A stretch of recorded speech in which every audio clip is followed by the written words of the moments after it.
What's up, Street Thugs? Brigg here, and we're going to discuss what happened with the Comic-Con farm because a lot of you do ask still. Um, so we're going to kind of go into detail about what happened. So when I originally made the Comic-Con farm with all the superhero and comic convention costumes and whatnot, back when Homecoming first was released, uh, it was an idea that I wanted to put in place that I actually had live back. I think I first made it in 2010, I think. And of course, then it only had 30 costumes, and all the costumes had their actual pieces. Uh, so it wasn't like fine tuned to fire farming just yet, which made it rather tough. You couldn't just go in there with just a standard fire farmer. You had to have something that was a little more rounded out. Um, But when I decided to put that on Homecoming, I think within the first month, I started getting a complaint here and there. And people would complain rather than upvoting it or rating it or whatever. They would file a complaint that it was a content violation, which was kind of like, why? Why would you even do that? I mean, at this point, at that point with Homecoming and everything, I was like, why even bother? What would be the point of that? But you know, people will be people. So within the course of like, I don't know, 4 months, I think, um, it had got like a handful of them for like every few thousand stars I got one complaint. So it wasn't a big deal, and I wasn't really worried about it. And then one morning I get up and I got a message waiting for me saying, "Hey, did you remove your Comic Con farm, Bloody Rainbow?" I'm like, "No. What does that mean? It's kind of weird." And I'm like, no way. So now I'm getting like a little nervous. So I'm like, oh crap, did I get in trouble? So I logged in, and sure enough, there was a big O stop symbol next to the farm. It had indeed been removed. Now when I logged in, a pop-up came up, said one of your story arcs, AE story arcs, had been removed due to content violation, and that I could make whatever changes to fix it and then republish it. And if it got another ban, it would be deleted permanently. Well, shit. So that I was like, well, that kind of sucks. I did have a secondary setup for because it was called Bloody Rainbow, and I got the idea to use the Spectrum costumes and kind of make these Spectrum glowy rainbow colored monsters to put in there. And I was like, well, I'll throw those in there just for the time being, but I don't know what the heck to do. I did file a ticket, and I did get an email, and they pretty much just said that um, that nothing they could do about it. Okay, fine. Um, I was okay, so I republished it, fixed it, republished it, pulled the farm. Just in Bloody Rainbow, though, not the other ones, just that one, because that one was getting all the complaints. And I think it was about 2 days later that Cipher actually contacted me via Discord. And when he did that, he was pretty much, hey, um, staff brought it to my attention that your farm was banned. Um, can you give me some detail? Because from his end, he couldn't see the ban because I had republished it, so it was no longer banned. And there was no record. No GM said they had put any bans on it. There was no record of a ban, and so they didn't know what was going on. So they needed to investigate it because you know they were pretty much handed the code, and so they were trying to figure it out. So when something like comes up like that, they've got to dig through the code and figure out what's going on because they didn't write it. And so he was digging back and forth with the other GMs and trying to figure out what was going on. And after a little bit of investigation, they realized there was an auto ban in place that they were not aware of. I don't know why some people threw a fit saying they're lying to you. They didn't write the code, guys. For those that were saying that they were lying to me, they didn't write the code. They were just given to it. They were the ones just trying to figure it out.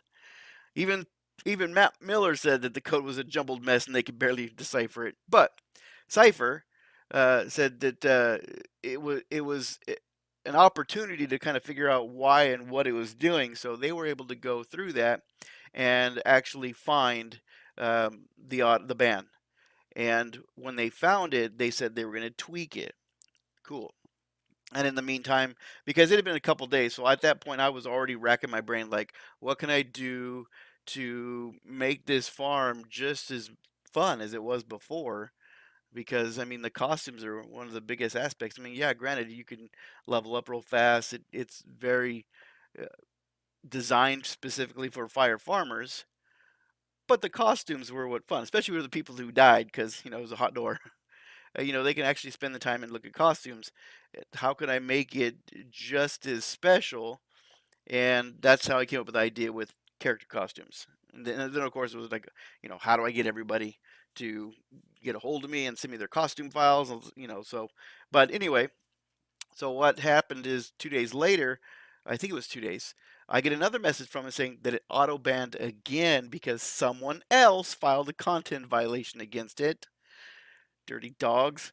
And he went ahead and fixed it because he was monitoring it. He fixed it, but it also shed more light on why the ban was there and what was going on.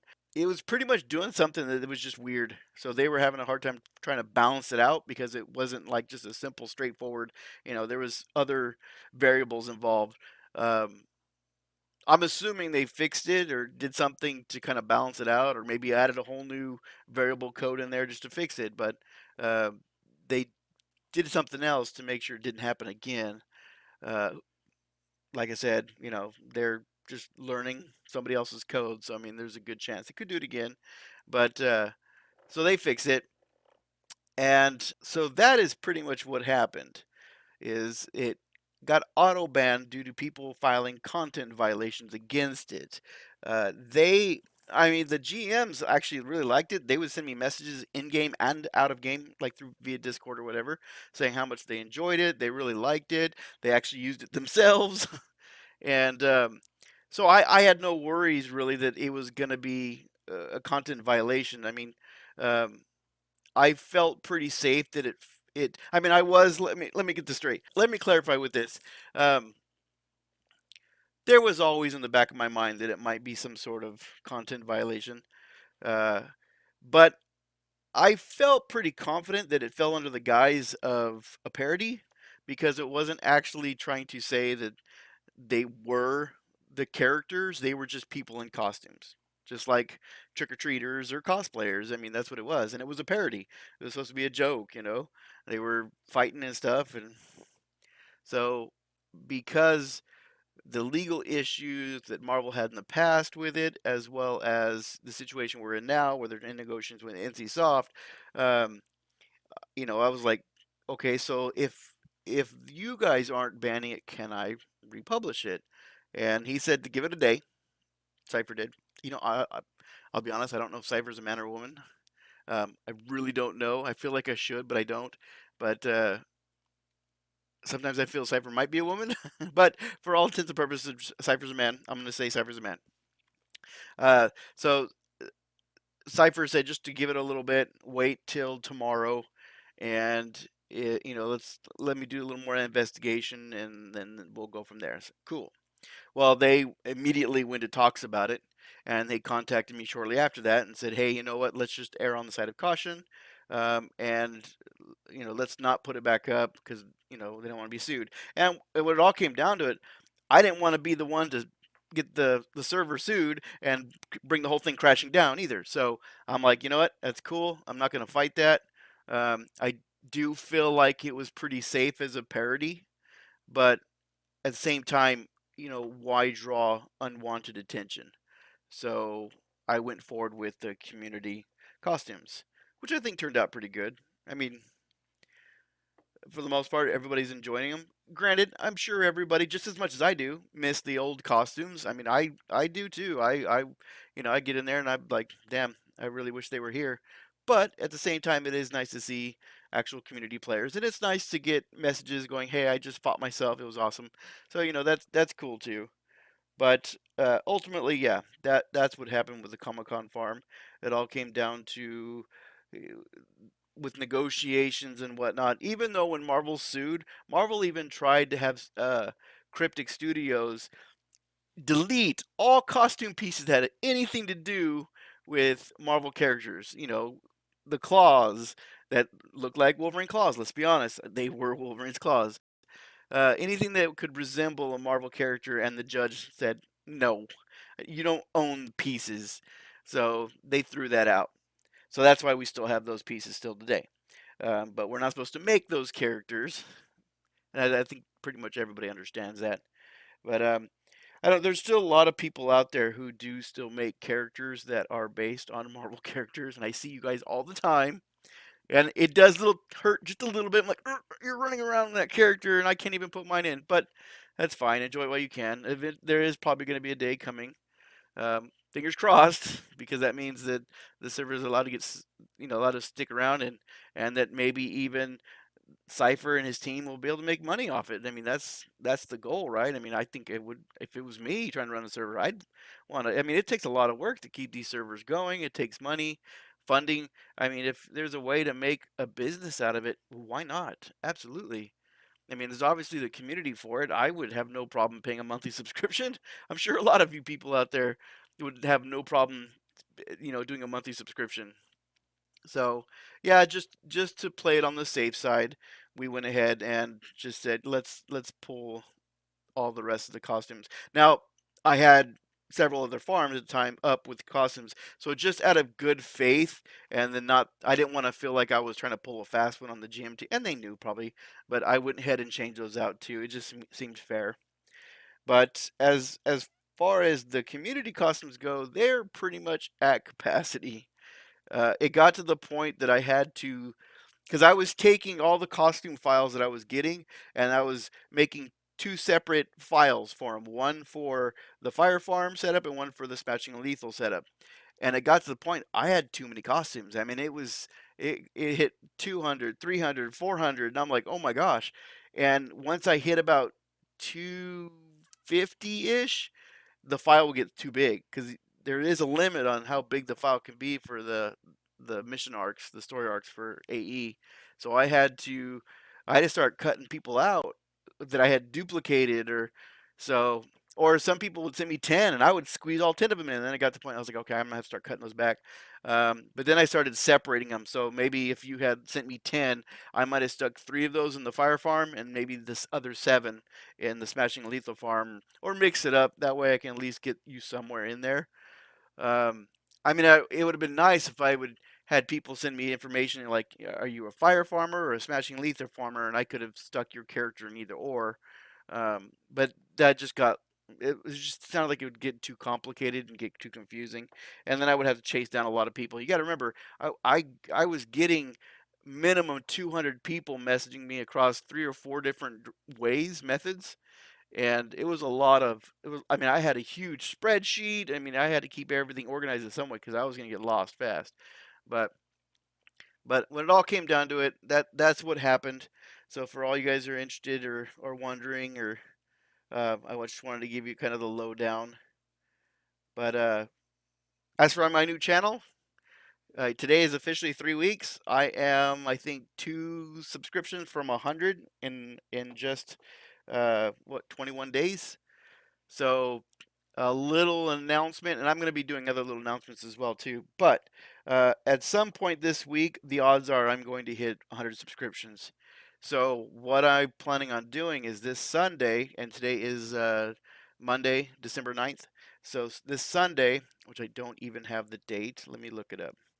I can get you the date, which would probably be just what, 9 plus 6, 15? Yes, 15. Um, so December 15th, which is this Sunday, I am going to do a farm-a-thon, and that is in celebration of hitting 100 subs. I am going to do it live, so I am going to live stream that on Sunday. I haven't nailed down a time just yet.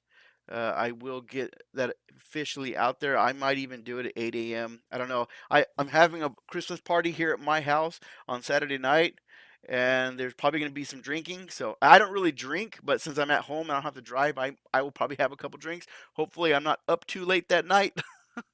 But I'm thinking I might start it at 8 a.m. Pacific time, so it'd be 11 Eastern time, and then whatever that is overseas, like the UK, it was it 8 hours? It might be 8 hours more. I'm not sure. Would that be 4 o'clock in the afternoon? I'm not sure. But so that's the plan for Sunday. So I'm gonna live stream. I'm gonna farm. I'm gonna make whoever messages me first, that's who's going in. I will make a list when one drops. I'll invite you in. I'm not sure exactly how. I don't know if I should set time limits. I don't think I'm going to. But if you're following me on the live stream, you'll be able to see, if someone drops, and if you're on the next list, I'll get you in. If I can figure out how to even put the list on there, I'll put a list on there that shows who's up next and everything. But yeah, I just plan on just farming all day. I'll just grab, first eight and go in and just rock and roll. And whenever someone drops, I'll get somebody else in there, and I'll just be streaming it live. And you can talk to me either live or in game, and we'll just have some fun. But so that's pretty much it. Uh, the information was not important, but for those who are curious, I hope that satisfied that itch, that wonder, that curiosity. But so yeah, almost at 198 subscriptions as of this morning. So help me get over there to that number, to that breaking that 100 mark, and we'll get that farm-a-thon, Brigg's farm-a-thon going. But thank you, everyone. I appreciate all your support. I appreciate all of you. Please subscribe, like my videos, or go through, check them out. Like them if you like them. If you like them, you don't have to like them if you don't like them. But if you have a comment or you have a question, or you just want to, leave a comment, just to say, thanks or whatever, just leave a comment. I have been really good about responding, so if you want to just give me a shout out, I will, see you there. But thank you very much. Stay golden and take care. Bye bye.